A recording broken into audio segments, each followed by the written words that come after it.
Man, we are definitely putting full through his paces this morning. Well done, brother. Well done. Right now, though, of course, we are in award season. Looking forward to the Oscars taking place on the 5th of March. We can't wait for that. So we're keeping you up to date as to what's happening with those nominees. So this morning, we are joined by JP Sebastian. We're talking about the best actors in a supporting role and see who has been nominated. Lekker, JP. How are you doing, brother man? Lekker indeed. Thank you for the honorary lekker. I feel blessed. The honorary lekker. I don't know what that means, but let's just Of course you know what that means. Come on, you are South African, are you not? Yeah.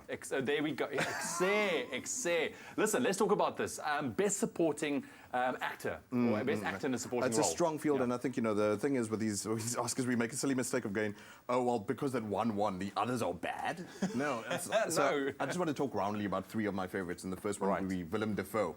Come on, you know this face. Of course I know this face, man, yeah. Most people probably would recognize him immediately as the Green Goblin. The Green Goblin. There you go. And he was in some other beautiful movies too, like The Life Aquatic with Steve Zissou. In this one, where he's nominated for The Florida Project.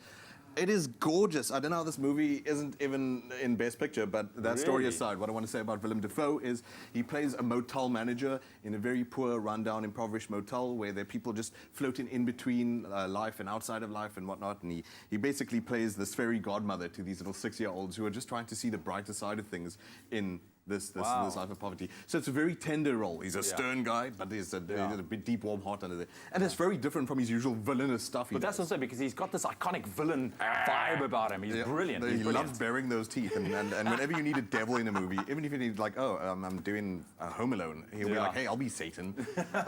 But he looks so fatherly and so loving and tender in it. But this, awesome. Next up is a movie that I've been raving about way too much. I think I've used up my quota. Dude, you've given this one a 10? This was a 10 out of 10. This was a 10, yeah. And it still is. Maybe it goes up to 11 by the time I'm done. So Richard Jenkins is a supporting actor in this. And you might know him probably from Step Brothers first, Will Ferrell and John C. Reilly. Yes, he's the dad who is up to his limit with those two.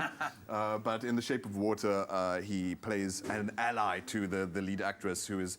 he's a lonely dude who just lives next door, and he's not necessarily brave in life, but he wants to take his chance to find love, and he helps her rescue this, you probably heard by now a million times, this fish monster that she tends to.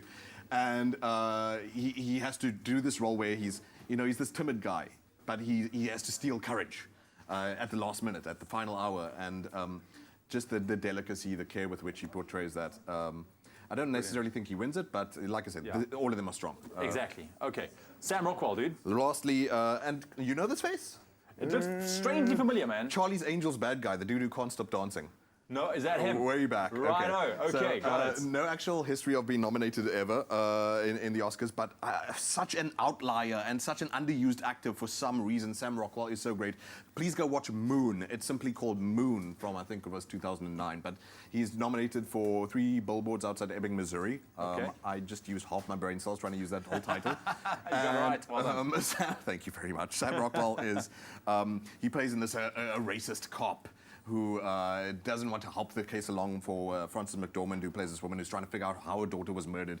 And he's just really a stick in the mud. He's not easy to deal with. But then has to make this transition to, is he still the antagonist? Does he become a good guy? And that's also not an easy role to play, but he's already won the Globe and the SAG, so probably in the bag. So those are just your top 3. I mean, there's other ones, Woody Harrelson. Yeah, come on, man. I'm a big fan of Woody. We all love Woody Harrelson. And Christopher Plummer pulls off a miracle, switching in for Kevin Spacey in All the Money in the World. 2 weeks, he gets nominated. So, hey, awesome good job, stuff, man. Yeah, yet another reason to look forward to the Oscars. So check it out. What you need to do is we want to know from you as well. Who would you vote for? Who would you vote for? Go find the voting tab on our Facebook page. It's Expresso Morning Show SABC3 and give us your thoughts. We would love to know.